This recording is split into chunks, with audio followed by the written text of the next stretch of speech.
I did not anticipate that there'd be such a stalwart effort to make sure that the most important thing was that President Biden didn't get anything done.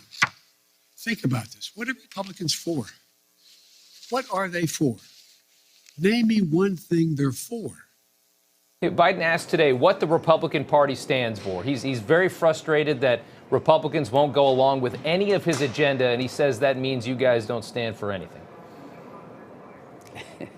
Well, number one, I stand for infrastructure that makes sense, and I voted with Democrats to pass a bill that was roads, bridges, and ports oriented. You know what we stand for? We stand for capitalism. We stand against socialism. So stop being a socialist and you'll get more of us to work with you. We stand against Russia.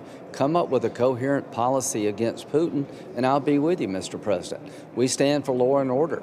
You know, come up with solutions to the problems that police face, more training, more money.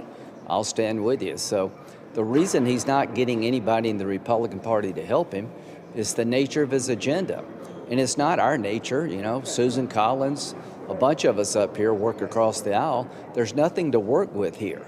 He has embraced the most radical agenda maybe in the history of the country. If you left it up to them, they would make D.C. a state. They'd make Puerto Rico a state, diluting the power of the 50 states.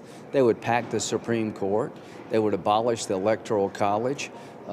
They would do all these things to gain power. So we're not going to help fundamentally change the country. And the problem lies with him, not with us. Yeah. Finally, I want to get your thoughts. The latest Politico Morning Consult poll, a third of Americans, 37%, giving President Biden first year in the White House a failing grade. 11% gave him an A. If you break it down by the issue, it gets more interesting. Handling of the economy, just 10% give him an A. And then you see at the bottom, 50% of the country give him a D or an F. On immigration, just 6% give him an A. And reminder, this is a Politico poll. More than that, 51% give him a D or an F. And then on ability to restore unity, you've got 8% giving him an A, which is a big reason why I think he was elected. And you've got 52% on restoring unity giving him a D or an F. Those are some staggering numbers. Well, those numbers reflect the life that you live in America right now. If you live along the border, it's a nightmare. 2 million people coming across the border legally. We went from the most secure border when President Trump left office to the most broken border in the history of the country. If you go to get your car filled up with gas, gas prices have gone up 40 or 50%. Why? We shut down the Keystone Pipeline that provides oil and gas from us in Canada, and we allowed Putin to build a gas pipeline to enrich himself in Europe. Right. So we're making energy harder to find in America.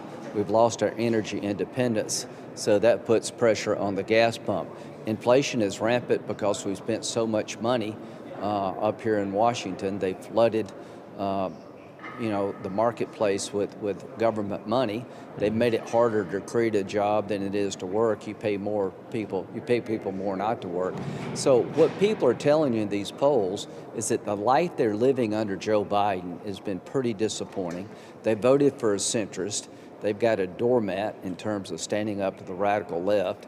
They've got a guy who doesn't appreciate the dangers we face, completely incompetent on foreign policy, to pull out of Afghanistan and leave the place in the hands of radical Islamists and abandon American citizens is unforgivable. And it's just a matter of time till terrorists come across our border. People get this. They're not embracing the Republican Party as much as they're rejecting a radical agenda being pushed by an incompetent president. Yep. So it's up to us. And here's what I'd say to my Republican friends. Let's come up with an America First agenda talking about what we are for. I think that's important, and I look forward to working with President Trump to come up with that positive agenda.